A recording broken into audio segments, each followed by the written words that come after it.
सबसे पहले मोक्ष भाई को ले लेते हैं हिंदुइज्म पर। मोक्ष भाई। हेलो। हेलो जनाब, कैसे हैं आप? बढ़िया भाई, आप दोनों कैसे? बहुत बिल्कुल अच्छे ठीक। जी, ये फरमाइए। हाँ जी। हाँ जी, ये मैंने आपकी स्ट्रीम देखी है अभी की। इज्म के बारे में बताना है। मैं हिंदुइज्म से बिलोंग करता जनाब वेलकम, कैसे हैं आप? हूँ। बहुत अच्छा, आप बताइए। जी अल्लाह का शुक्र है, फरमाइए जनाब। हाँ जी। तो क्या आपको डिबेट मतलब किस चीज से शुरू करनी करनी चाहिए?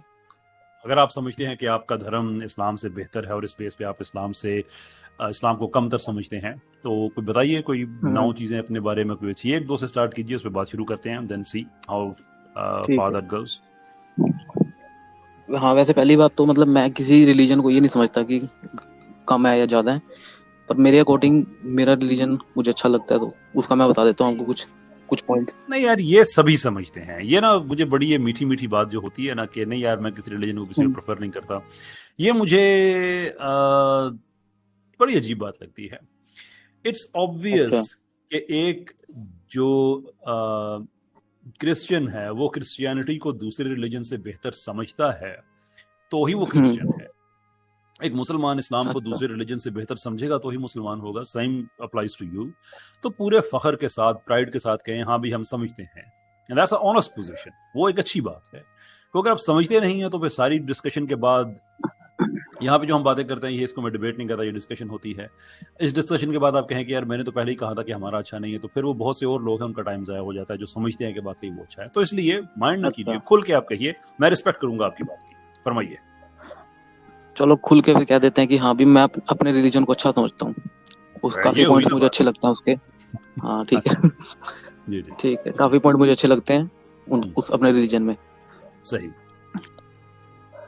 तो मैं एक दो पॉइंट रख देता हूँ। रखिए रखिए। हाँ ठीक है, तो पहले तो मुझे सबसे अच्छा तो ये लगता है कि जो जैसे मेरे रिलीजन में ये है कि कर्म बेस्ड फिलोसफी है, उसमें हेल और हेवन है वो लिमिटेड है एक। जैसे इस्लाम में देखा जाता है कि वो इटर्नल हेल या हेवन है, तो हमारे में ये है कि ठीक है, अभी ये गलतियों की कुछ सजा मिलती है, उसका एक टाइम सही। लिमिटेड होता है, फिर उसके बाद दोबारा से मौका मिलता है। तो ये मुझे अच्छा लगता है और कि एक हमेशा के लिए इटर्नल हेल में नहीं डाल देते। वो कहाँ कहाँ मिलता है, वो जो सजा जो मिलती है थोड़ी सी वो हेल में मिलती है। हेल में मिलती है। और वो कब स्टार्ट होती है? वो मरने के बाद। मरने के बाद मिलती है। So here is the problem. अगर आपकी ये बात मान ली जाए तो आप मुझे ये यकीन दिलाना चाहते हैं कि आपके रिलीजन में ऐसा है कि एक इंसान मरता है, फिर वो हेल में जाता है या हेवन में जाता है, थोड़ा सा रहता है और फिर उसका दोबारा से जन्म होता है और वो इस दुनिया में आ जाता है, ऐसा ही है? हाँ, मैं ये बोलना चाह रहा हूँ कि हमारे में ये है कि जैसे कोई अब जिसने अपनी जिंदगी जी ली, किसी इंसान ने, ठीक है, ये लाइफ कंप्लीट कर ली, तो उसके बाद जब वो मरेगा तो उसके जो अकाउंट्स बोलते हैं, जिसे जैसे मैं वैसे वर्ड यूज कर रहा हूँ अकाउंट की, उसने जो अच्छे या बुरे काम किए हैं उसका एक हिसाब होता है, फिर उसमें उसे हेल मिलता है या हेवन। फिर हेल की भी एक उसमें जैसे हमारे स्क्रिप्चर्स में दिया हुआ है कि इस गलती की ये सजा है, उसे भुगतने के बाद फिर दोबारा से उस सोल का बर्थ होता है। लेकिन अगर बहुत अच्छे काम किए हैं कि मतलब बहुत अच्छी लाइफ जी है बहुत प्योर तरीके से, तो फिर उसे हेवन तो मिलेगा ही, पर उसे फिर दोबारा बर्थ नहीं लेना पड़ेगा, वो मतलब मैं आपकी सेल्वेशन मिल जाएगी उसे। तो मैं आपकी बात समझ गया कि लेकिन ये आम आदमी तो अप्लाई नहीं करेगा ना, क्योंकि आम आदमी भी तो अप्लाई उस वक्त करेगा जब आप हम्म। ये बात कहेंगे कि देखें भाई, हमारे यहाँ जो आदमी मर जाता है उसके बाद वो चला जाता हम्म। है हेवन में और फिर हम्म। हेल में चला जाता है, बात खत्म हो जाती है। लेकिन आम आदमी के लिए तो प्रॉब्लम ये है कि उसको तो नए जन्म में आके पिछले जन्म की बेस पे वो अपनी जिंदगी गुजारता है। अगर पिछला जन्म अच्छा था तो वो और था। इन मोक्ष हम्म। आपका जो आपने नाम रखा है वहां तक पहुंचते पहुंचते बड़ा टाइम लग जाता है ना। So the question then is कि वो कब ऐसा होता है कि वो मरता अच्छा। है, फिर हेल में जाता है या हेवन में जाता है, फिर वहां से दोबारा जमीन पे आता है अगले जन्म के लिए, ऐसा होता है? हाँ, यही समझ सकते हो आप कि जैसे मैंने बोला ना कि एक टाइम लिमिटेड है कि हाँ भाई इस गलतियों की जैसे गलतियां हैं उसकी सजा है, उसको मिलने के बाद उसे वापस जन्म मिलता है। लेकिन अगर पर आपने बोला कि बहुत नहीं मुश्किल है नहीं वहां सर, मोक्ष तक सर पहुंचना सर या सर मैं सेल्वेशन माफी तक। चाहता हूँ। मैं अपनी हम्म। क्वेश्चन शायद मैं आप तक क्लियर नहीं कर सका, मैं दोबारा पूछ लेता हूँ। आप मुझे ये बता रहे हम्म। हैं कि सीक्वेंस ये है कि एक आदमी मरेगा, उसके बाद वो आइदर हम्म। हेल में जाएगा या हेवन में जाएगा और फिर उसके बाद दोबारा उसका इस दुनिया में जन्म होगा, ऐसा ही है? हाँ बिल्कुल। ये आप मुझे बता दीजिए अपने किसी स्क्रिप्चर से कि ये इस तरह से है कि हाँ मरने ये के बाद एक छोटा सा एक पीरियड आएगा जिसमें वो जाएगा हेल में या हेवन में, नर्क या स्वर्ग ये में, तो और उसके बाद दोबारा से हाँ दुनिया में आएगा। ये तो आपको गीता में, अगर आपने गीता पढ़ी है तो गीता में तो है ही ये हेल हेवन वाला, कि अच्छे कर्म से हेल, मतलब बुरे कर्म से हेल मिलता है, फिर अच्छे से हेवन मिलता है, और अगर भगवान की अच्छी मतलब पूजा या जो भी किया है उससे सैल्वेशन मिलती है। ये तो आपको गीता में पूरे चैप्टर में मिलेगा ही, हर जगह ही है। भाई मैं तो आपकी बात समझता हूँ, लेकिन मैं आपसे बात इसलिए पूछ रहा हूँ ना कि इसमें एक कॉन्ट्रडिक्शन है, और वो कॉन्ट्रडिक्शन ये कैसे? है कि अगर हम्म आपका इस जीवन में जो भी आपको पैकेज मिला है वो हम्म डिपेंड करता है आपके पिछले जीवन पे, तो हेल और हेवन का कॉन्सेप्ट तो वैसे ही इरेलेवेंट हो जाता है। आप पिछले जन्म में अच्छे रहे, इस जन्म में आपको अच्छी जिंदगी मिली, पिछले जन्म में आपने पुण्य किए, बहुत आपने गलत बातें की, तो इस जीवन में आपको बड़ी गलत जिंदगी मिलेगी, आप डिसेबल पैदा होंगे, आप गरीब पैदा होंगे, इवन जानवर पैदा होंगे, ये सारा भी होगा। इवन अगर आपने लास्ट जन्म में भी कोई अच्छे काम अगर आपने कर दिए तो उसके इनाम के तौर भी आप इस दुनिया में जानवर के तौर पे पैदा हो सकते हैं। सॉरी, जब मैं कहता हूँ इस वक्त में जो कह रहा हूँ आप जानवर के तौर पे पैदा हो सकते हैं, तो आई मीन मैं आप कोई भी as a figure of speech, I don't mean you as the individual. मैं छोटी बात तो ये क्लियर कर तो दूं इस पे। हाँ जी, जरूर जी। हाँ जी। हाँ ये है कि देखो, अगर इसमें दो टर्म आते हैं, एक तो एक संचित कर्म और शेष कर्म आता है। यानी कि एक तो संचित कर्म जो हमने काम किए पूरी जिंदगी में, उसका फल हमें मिलेगा हेल या हेवन में, ये हो गए संचित। और एक शेष कर्म ऐसे रह जाते हैं कि जो नेक्स्ट बर्थ के लिए जरूरी है। अगर अगर कि मतलब नेक्स्ट बर्थ होगा तो किस बेसिस पे होगा, वो उसका बेसिस तय करते हैं कि वो शेष कर्म जो से होते हैं। पर ह्यूमन का गोल ये होता है स्क्रिप्चर के अकॉर्डिंग कि इन दोनों कर्म को खत्म करके सेल्वेशन की तरफ जाना। तो मैं ये नहीं बोल रहा कि हमें जन्म ले, ये हमारा गोल यही होना चाहिए कि अगली बार अच्छा जन्म लेंगे या अगली बार अच्छी मतलब तरीके से पैदा होंगे। मेन गोल तो यही है कि हमें सेल्वेशन ही चाहिए, उन दोनों हाँ शेष ठीक कर्म हो गया, और ठीक, सही। लेट मी सी कि मैं आपकी बात ठीक समझा हूं। आप ये कहना चाह रहे हैं कि कोई आदमी नर्क में जाएगा मरने के बाद, और उसके बाद भी कुछ उसके काम ऐसे होंगे जिसकी सजा वहां पे नहीं मिल सकती, तो उसके लिए वापस वो दुनिया में आएगा, और बेस्ड ऑन के उसने पिछली जिंदगी कैसी लीड की, उसी की बेस पे नई जिंदगी उसको मिलेगी। ऐसा ही है, ऐसा ही है। हाँ मतलब ये बोल सकते हैं कि उसको हाँ जी, अगर उसने सेल्वेशन नहीं मिली तो एक बेसिस रहना चाहिए ना कि अगला जन्म किस बेस पे मिलेगा, तो वो बेस वहां से वही बेस है वो, हेल में जो तो कर्म बचे हैं। सेल्वेशन नहीं मिलेगी ना, वरना तो हेल कोई में तो बेस नहीं नहीं मिलेगी रहेगा। सेल्वेशन, तो हेल में तो अब सेल्वेशन नहीं मिलेगी ना, हाँ जी, हेल में तो नहीं मिलेगी नहीं हेल में सेल्वेशन, नहीं ऐसा मिलेगी ही है। अगर उसने अच्छे काम। लेकिन मैं उसमें हेल में जाने के बाद आप ये कह रहे हैं कि आपकी हेल जो है वो इनसफिशिएंट है, इसलिए कि वो कुछ चीजों का हिसाब नहीं ले सकती है, सजा नहीं दे सकती, तो उसके लिए इंसान को दुनिया में दोबारा से आना पड़ेगा। दोबारा बोलना एक बार, मेरी थोड़ी सी वॉइस कटी थी। ये हेल जो भी एक लाइन बोली इनसफिशिएंट आपने है। लास्ट में। आप ये मुझे कह रहे हैं कि आपके यहाँ जो हेल का कॉन्सेप्ट है वो हेल इतनी इनसफिशिएंट है कि कुछ चीजें ऐसी हैं जहां पे हेल में सजा नहीं मिलेगी, उसके लिए दोबारा से दुनिया में आना पड़ेगा, और वो फिर बुरी जिंदगी गुजारेगा इंसान। नहीं ऐसा नहीं ही ये है। नहीं, ना ये नहीं बोल रहा मैं। तो हेल में इनसफिशिएंट तो ठीक, तब होगा ना कि जब वहां। मैं सुने, अब देखे ना, वो फिर बात बड़ी लंबी हो जाएगी, इसलिए ज्यादा हाँ जी, हाँ एक जी। एक पॉइंट हम करें। आप ये कह रहे हैं कि हेल जो है वो इनसफिशिएंट नहीं है, वो सफिशिएंट है, वहां पे जितने भी उसने गलत काम किए हुए होंगे उसकी सजा मिल जाएगी। ऐसा ही है। हाँ जी। अब मैंने आपको दो टर्म बोली ना, एक होगी संचित कर्म, एक होगी शेष कर्म। जितने कर्म उसने संचित किए हैं मतलब उसमें तो उसको मिलेगी सजा, वहाँ सफिशिएंट या अनसफिशिएंट का क्वेश्चन नहीं है, वहां तो उसे मिलेगी। उस टाइम को कंप्लीट करने के बाद जो अगर उसे सैल्वेशन नहीं मिली तो उसका कोई बेसिस होना चाहिए ना नेक्स्ट बर्थ का। वो बेसिस ये होता है भाई जो मैंने आपको संचित आप जो शेष कह कर्म रहे बताया। हैं कि जो उसके संचित संचित उसके जो कर्म हैं, उसका आप ये कह रहे हैं कि उसका तो उसको यहाँ हेयर आफ्टर में मिल जाएगा, लेकिन शेष के लिए उसको हाँ वापस बिल्कुल। दुनिया में आना पड़ेगा। आप यही कह रहे हैं ना? हाँ, तो अगर इनसफिशिएंसी उसका और क्या शेष होती है, है? तो इनसफिशिएंसी और क्या इनसफिशिएंट, होती है? देखो मैंने आपको बोला ना कि मेन गोल तो ये है ना कि सेल्वेशन का। अगर उसके बच रहे हैं हेल में, अगर वो इतना बुरा इंसान है कि हेल में जा रहा है, तो उसे वापस सेल्वेशन की तरफ गोल के तो उसे दोबारा जन्म लेना पड़ेगा। लेकिन तो अगर हेल में, हम उसे एटर्नल हेल में डाल, यार हेल में वो कैसे सेलिब्रेशन लेगा? मैं आपसे ये जानना चाह रहा हूँ। जैसे हेल में हेल में क्या वो कॉन्सेप्ट है मान लो सेलिब्रेशन जैसे, का? हाँ जी, हेल में ये कॉन्सेप्ट है कि जैसे मैंने आपको संचित कर्म बोले, उसकी जो जो सजा जो भी स्क्रिप्चर में लिखी है कि जैसे किसी ने अडल्ट्री कमिट की है तो उसको ये सजा मिलेगी।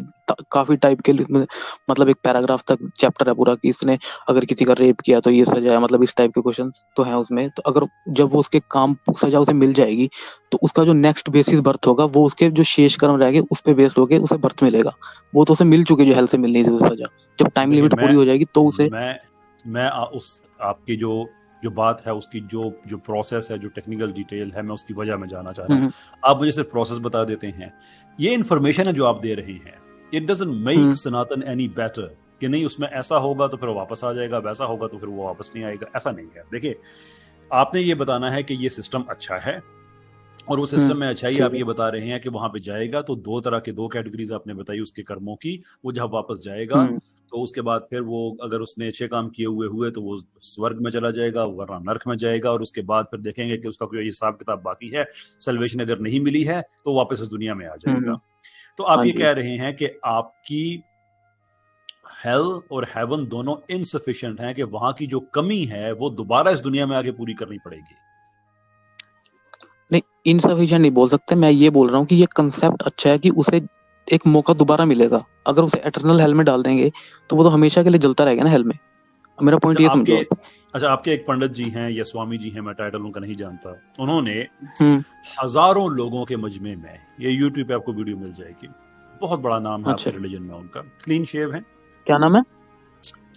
नाम बड़ा है उनका, मुश्किल से, लंबे बाल रखे हैं उन्होंने, थोड़ा सा भारी जिस्म है, क्लीन शेव है, यंग है, शायद 30-40s में होंगे वो। उनका वीडियो आपको मिल जाएगा, वो मैं आपको उसका एक जो टर्म्स में यूज करने लगा हूं, आप यही लिखे तो आपको मिल जाएगा, जिसमें उन्होंने कहा कि किसी आदमी ने शायद उनसे कहा कि हमारे घर का जो कुत्ता है ये बहुत अच्छा है, ये बहुत रखवाली करता है, बड़ी। समझ गया, आप समझ गए। अगर आप इजाजत दे तो मैं ऑडियंस को भी मैं अप टू डेट कर दूं उस पे, बुरा तो नहीं मानेंगे सर? मोक्ष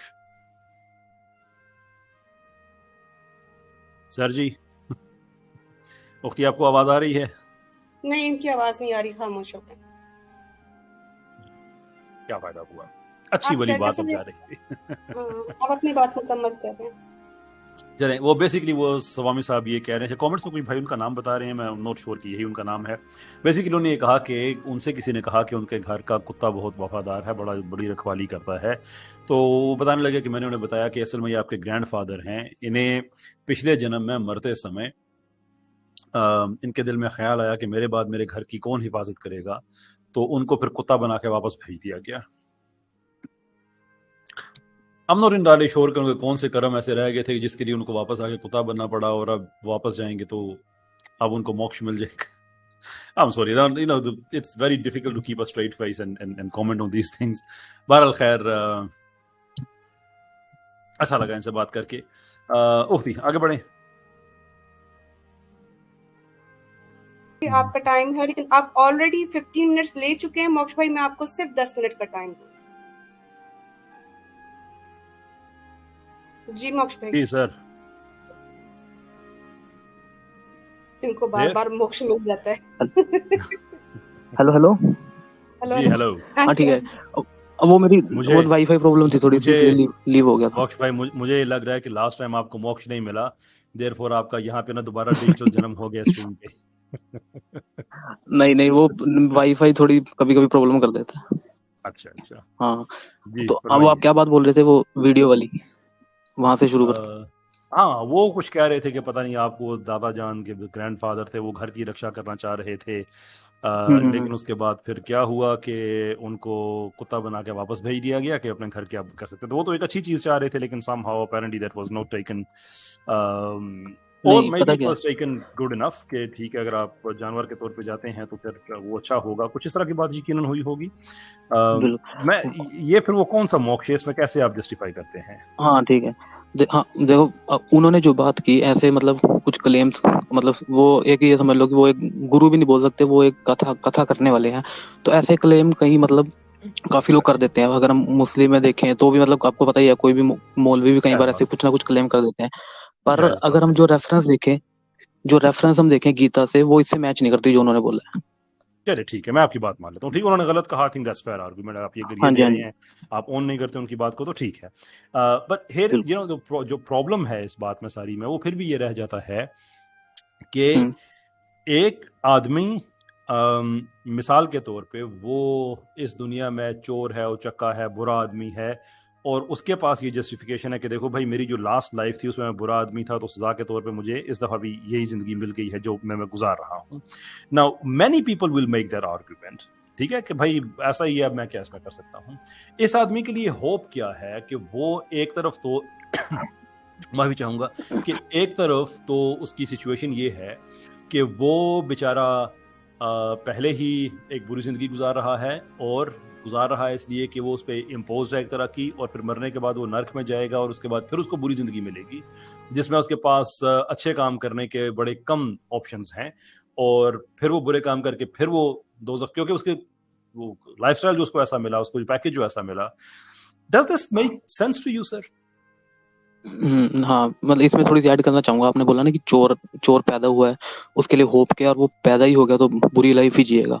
तो ये स्क्रिप्चर बोलते हैं कि सिर्फ जो जन्म लेना है ना, जो बर्थ हुआ है, सिर्फ वो डिपेंड करता है। कि जैसे हम बोल देते हैं कि हाँ भाई कोई गरीब घर में पैदा हो गया, कोई अमीर में हो गया, लेकिन उसके बाद उसके पास चॉइस है फ्री विल की, कि वो अपनी लाइफ को चेंज कर सकता है, या तो अच्छे बात को फॉलो करके या बुरे को।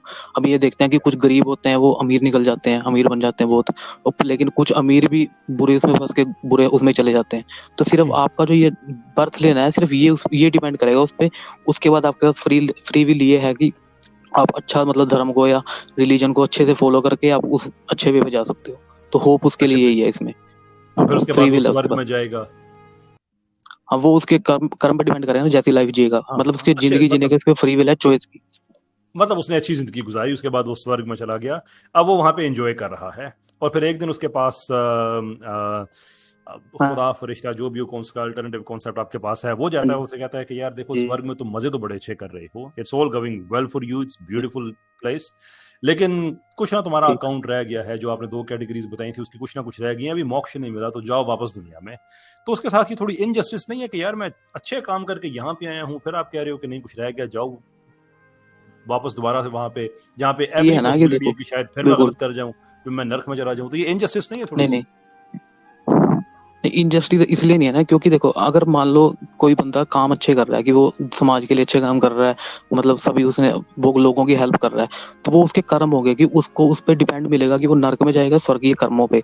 लेकिन अगर वो अच्छे काम करने के साथ साथ मतलब भक्ति कर रहा है, डिवोशन वर्शिप कर रहा है भगवान की, तो उसे मोक्ष मिलेगा। तो मतलब ये बोलने का पॉइंट है, गीता ये बोलती है कि अच्छे बुरे कर्म तो है ही साइड में, लेकिन अगर सेल्वेशन चाहिए तो तुम्हें वर्शिप करनी पड़ेगी। अगर वर्शिप किया तो वापस नहीं आएगा वापस धरती पे। ये मैं आपको 8 चैप्टर से कोट कर सकता हूँ, मेरे पास गीता पढ़ी है। ठीक है, मैं आपसे अब नेक्स्ट टाइम बात करूंगा। ये आपने बड़ी जबरदस्त इन्फॉर्मेशन दी है कि अगर वो वर्शिप भी करता है, अच्छे काम करता है, तो उसका दोबारा से जन्म नहीं होगा। हाँ जी बिल्कुल। ये मैं आपको अगली बार आऊंगा तो रेफरेंस भी आपको दिखा दूंगा, बिल्कुल पॉइंट। ठीक हो गया, सही। और उसके बाद फिर वो फॉर एवर वो हाँ जी, फिर फॉर एवर नहीं, स्वर्ग वो भी देखो, चलो ये अगली बात करेंगे। स्वर्ग नर्क मतलब स्वर्ग से भी ऊपर की चीज बोल देते हैं उसे, कि स्वर्ग तो एक टेम्परेरी हो गया ना, कि उसे हेल हेवन हो गया। कहाँ जाएगा वो?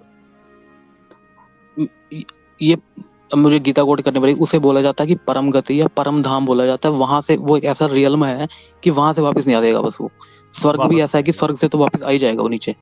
ठीक है, फॉरएवर अगली बार आपको बिल्कुल क्लियर। हाँ जी, वो फॉरएवर है बिल्कुल।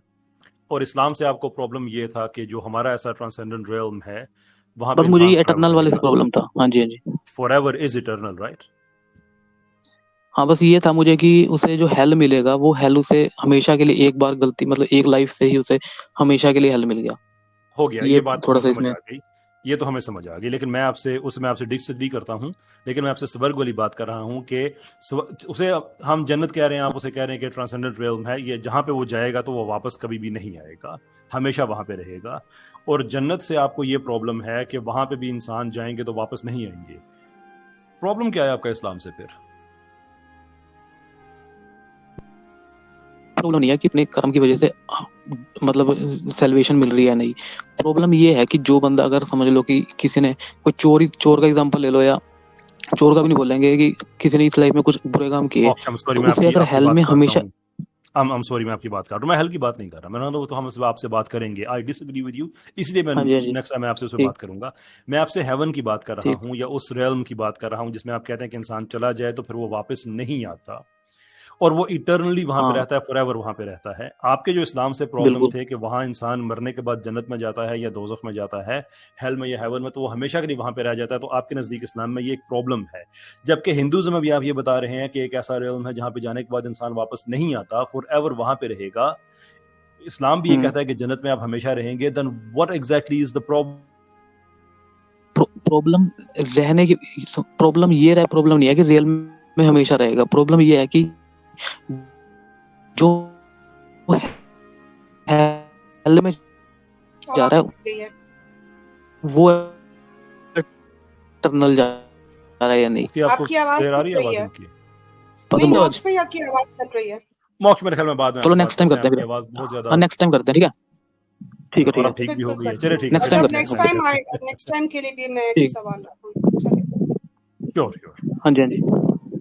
वैसे एक चीज है कि जो शख्स अपने बुरे कर्मों की वजह से कुत्ता बन गया, जैसे दादाजी इनके कुत्ता बन गए, वो जो बता रहे थे, तो अब वो कुत्ते के लिए इन्होंने कहा है कि वो जब अच्छी इबादत करेगा और अच्छे कर्म करेगा, तो अब वो कुत्ता कैसे अच्छी इबादत करेगा और अच्छे कर्म करेगा और फिर जाएगा? वो तो इन्होंने डिसोन कर दिया ना कि वो जो गलत कह रहे थे वो साहिब जो है वो प्रीचिंग्स नहीं है हिंदुइज्म की। चले मान लेते हैं नहीं है, ठीक है, वो उनके अपने घर का अपना है। लेकिन फेयर इनफ। स्क्रिप्चर्स कोट कर रहे थे कैसे भाई, स्क्रिप्चर्स में लिखा है। चले फिर अब उनका जाती हो गया ना, मैं तो इनसे बात करूं, अगर ये कहते हैं कि नहीं मैं इसको ओन नहीं करता तो फिर बात ठीक है। विद द होप कि कल कोई आदमी अगर किसी दहशतगर्द तंजीम का मुझसे पूछेगा कोई ऐसी मुसलमानों ने बनाई हुई, तो अगर मैं कहूंगा कि भाई हम उसे डिसओन करते हैं तो फिर आप भी मान जाएंगे होपफुली, इसलिए कि हमने आपकी बात मानी है। चले ठीक हो गया जी। एंटी नेशनलिस्ट 10 मिनट का टाइम एंटी नेशनलिस्ट के पास। एंटी वो खैर हो जाए सर, क्या आपने माशाल्लाह नाम रखा है, वाकई आप एंटी नेशनलिस्ट हैं जी। मेरी आवाज आ रही है ना अब तक? ये आ रही है। यस आप एंटी नेशनलिस्ट यस। किसी बच्चे ने अगर किसी यू मोस्ट वेलकम। मैं वैसे एक जो है ना वो हल्के फुल्के तरीके से आपसे बात करना शुरू करूंगा कि अगर किसी ख्वाब में आपकी किसी ऐसे बच्चे से मुलाकात हो जाती है जो अभी पैदा नहीं हुआ और उसने आपसे पूछ लिया कि यार क्या इशू है आपको, तो क्या कहेंगे आप उन्हें? वेल, एंटीनेटलिज्म का तो क्लेम है ना कि life in even the best possible lives are not good enough, अच्छी इतनी काफी नहीं है कि गुजारी जाएं। तो एग्जैक्टली तो उस बच्चे ने अगर कह दिया कि आपकी जी सॉरी, मैं कह आप लोग डिस्कशन स्टार्ट करें, इससे पहले थोड़ा सा हम गरीबों को जो नीचे कमेंट्स में बैठे हैं और मैं भी इंक्लूडिंग, ये मैं इनको समझती थी कि इनकी कोई स्पेलिंग मिस्टेक हो गई है, ये कौन सी नया इज्म है, और थोड़ा सा हमें बताइएगा ताकि आप जब डिस्कशन करें तो हम रिलेट कर सकें। अरे मैं ब्रीफ समरी बता देता हूँ, लेकिन चूंकि ये खुद एंटी नेटलिस्ट है तो आई थिंक इट्स फेयर कि अपने बारे में ज़्यादा खुद बताएं।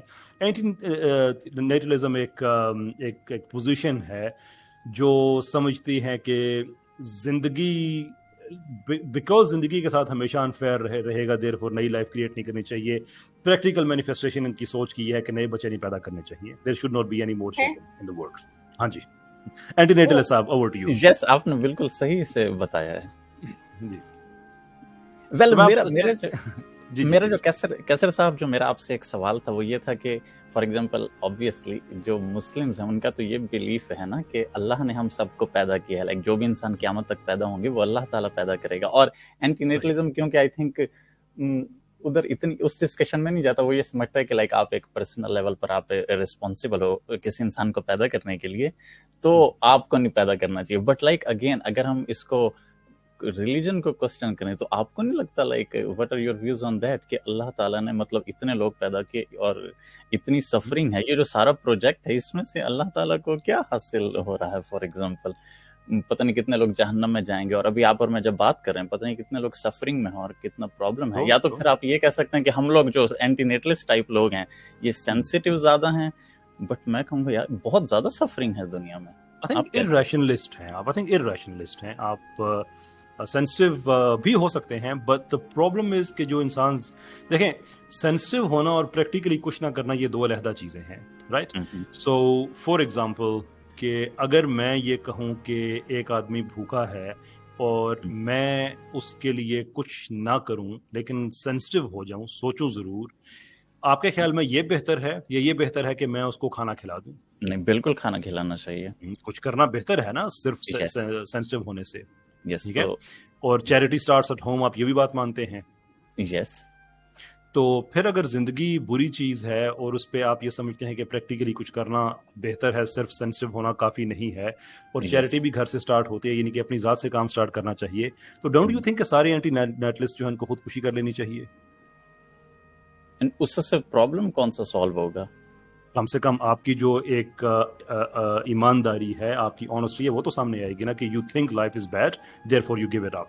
नहीं, तो life is bad in comparison to non existence, not in comparison to death. When you take your life, you become non-existent, so that's a better position, right? There is a difference between non-existence and death. Death उसकी होती है जो इंसान रह चुका होता है, non-existence वो होती है जब इंसान कभी कोई पैदा ही नहीं हुआ, that person is non-existent. But again, so far as जो दुनिया में हम देख रहे हैं, हमारे पास अगर 6 billion, 7 billion, nothing, अब तो 8 billion से क्रॉस कर गए हैं। 8 billion एक तरफ हैं, और वो लोग जो इस दुनिया में नहीं हैं और वो लोग जो भी इस दुनिया में आए नहीं हैं, वो सारे एक तरफ हैं, बिकॉज दे वो हमें सड़कों बाजारों गलियों में नजर नहीं आते हैं। तो so far as we are concern they are non existent. तो अगर नॉन एग्जिस्टेंस की पोजीशन बेहतर है, then why don't you guys take that position? Again, and जो आपका और मेरा आई थिंक यहाँ पर डिसएग्रीमेंट होगा, जब मैं ऑलरेडी यहाँ पर एग्जिस्ट कर रहा हूँ, एक मर्तबा कर गया हूँ, अब नॉन एग्जिस्टेंस को मैं अचीव कर ही नहीं सकता, मैं सिर्फ डेथ को अचीव कर सकता हूँ। और which so far as the human experience is concerned is non-existence, right? तो वो इजी नहीं है ना। फॉर एग्जांपल, अब अगर मुझे अगले 5 मिनट में कुछ करना हो तो जिंदा रहना is better than committing suicide, for example. No. You miss an important point here कि अगले 5 मिनट में आपने कुछ भी करना हो तो वो आप जिंदा रह के करेंगे, जबकि जिंदगी है ही बुरी चीज, तो फिर आप जिंदा रह के क्यों कुछ करेंगे? Throw it away, give it away. For example, मेरे कहने का ये मतलब था कि अगले 1 सेकंड में लेट्स से मुझे अपनी जिंदगी खत्म करनी पड़ जाए, लाइक आपका मैं आर्गुमेंट ले लूं अगर तो, और उसके साथ में मेरे पास ये है कि या तो मैं कंटिन्यू करूं इसको, तो इन दोनों में से मेरे लिए जिंदा रहना is easy in comparison to kill myself, for example. तो इसलिए अब ये मैं चॉइस इसीलिए मेरे पास सामने है क्योंकि मैं ऑलरेडी एग्जिस्ट करता हूँ, लाइक जो। लेकिन आप देखें आप ही ने तो एक्सेप्ट किया है ना कि सेंसिटिव होना काफी नहीं है, प्रैक्टिकली कुछ करना चाहिए और अपनी जात से स्टार्ट करना चाहिए, अपने वजूद से स्टार्ट करना चाहिए। सो अगर हमारे पास, डोंट यू थिंक कि हमारे पास एंटीनेटलिस्ट जो है वो सारी दुनिया के इकट्ठे हो जाते हैं और वो दुनिया को पैगाम देते हैं कि because life is bad and we are going to show you how bad it is, we are happily giving it away, और आप साथ एक ही दमे में सब अपनी जिंदगी जो है यू थ्रो इट अवे, आप खुदकुशियां कर लें। Don't you think that will give a very powerful message कि जिंदगी बुरी चीज है? नहीं, जिंदगी बुरी है, but once you exist you should continue to exist. So एक यहाँ पे मैं बात कर दूंगा, जो starting a life and continuing a life, इन दोनों में डिफरेंस है। लाइक स्टार्ट करना लाइफ को, एंटीनेटलिज्म का उस पर क्लेम है कि आपको स्टार्ट नहीं करनी चाहिए। सच बताइएगा एंटीनेटलिस्ट साहब, सच बताइएगा, आपको थोड़ा सा आइडिया होना शुरू हो गया कि कितनी फ्लॉड पोजीशन है आप लोगों की? आई मीन इसके ऊपर पूरा फिलोसॉफिकल बैकिंग है, आपको पता है? I'm aware of it. I am aware of it. That's why मुझे आपके नाम से सुन मुझे हैरत हुई थी कि आप वाकई आप हैं या आपने तंज के तौर पे लिखा हुआ है? नहीं, मैं वाकई में मैं एंटीनेटलिस्ट। तो और इसीलिए तो मेरा सवाल था आपसे कि इतनी सफरिंग, इतना प्रॉब्लम, इतनी कुछ देख के तो मैं तो बड़ा हैरान हो जाता हूँ कि ये अल्लाह नहीं, हम वेट कर रहे हैं, but you have a way out. No, one good thing please। सवाल नहीं, आप सवाल कर चुके, डिस्कशन हो गया, अब हम जानना चाह रहे हैं कि आपकी साइकोलॉजी में कौन सी अच्छी बात है। उख्ती, ये आपने बहुत बड़ी शरारत कर दी है। ओके, कसम से मेरी सारी बातें एक तरफ और आपका ये सवाल एक तरफ। Let me explain what I am trying to say here, कि जब वो ये कह रहे हैं कि जिंदगी ही बुरी चीज है, तो अब इसमें ये कुछ भी कहेंगे वो सारी की सारी बुरी चीजें ही होंगी। So how do you give one good thing about it given the fact that the whole enterprise is bad? तो इसमें अच्छा क्या हो सकता है? इनके हिसाब से हम सबको मर जाना चाहिए। नहीं, ऐसा एंटीनेटलिज्म का क्लेम नहीं है। ओके, वैसे कैसर भाई, आप क्योंकि मुस्लिम हैं, तो अगर हम इस्लाम का पॉइंट ऑफ व्यू लें तो अगर कोई इंसान खुदकुशी कर लेता है तब भी वो मर नहीं सकता। नहीं, मर जाता है, उसकी रूह तो जिंदा रहेगी ना, मतलब आखिरत में तो उसने जाना है अल्लाह के सामने। फिर भी वो बॉडी में और रूह में डिफरेंस होता है। वो मर जाएगा, रूह अल्लाह ताला के पास जाएगी, मीनिंग के वो मर गया है।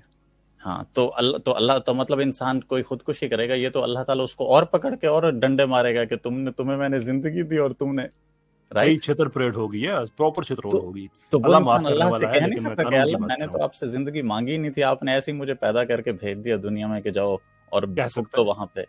कह सकता है, बिल्कुल, क्यों नहीं कह सकता। तो आपको नहीं लगता कि अल्लाह ताला वहां पर क्या कहेंगे, इसका जवाब क्या देंगे?